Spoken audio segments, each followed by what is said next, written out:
আমরা সবাই পানি ভর্তি বেলুন দিয়ে মিরাজের সঙ্গে মজা করব। এবারে বেলুনের ওপরে ফর্ম ক্রিম গুলো ভালোভাবে দিয়ে দিই। এই তো ভালোভাবে মাখানো হয়ে গেছে। এবারে কেকটাকে ভালো করে সাজিয়ে ফেলি।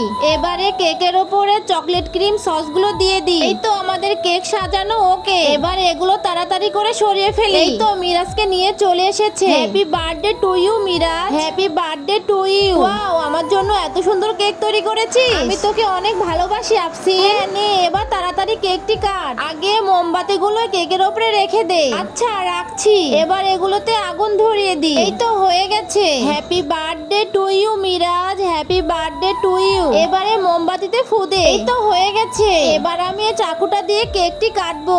এই দাঁড়া দাঁড়া, কেন কি হলো আবার? আমি তোর জন্য একটি গিফট নিয়ে এসেছি, আগে এটা নিয়ে নে। এটা আমার জন্য এনেছিস? ওয়াও, আয় আমরা সবাই মিলে আগে একটি সেলফি তুলি। সেলফি তোলার জন্য সবাই পোজ দে। এবার কেকটি কেটে ফেলি। রেডি, 1 2 3। বন্ধুরা, তোমরা যদি তোমার মাকে ভালোবেসে থাকো আর এই ছবিটিকে সুন্দর মনে করে থাকো, তাহলে ভিডিওটিকে লাইক করে চ্যানেলটি সাবস্ক্রাইব করে দাও।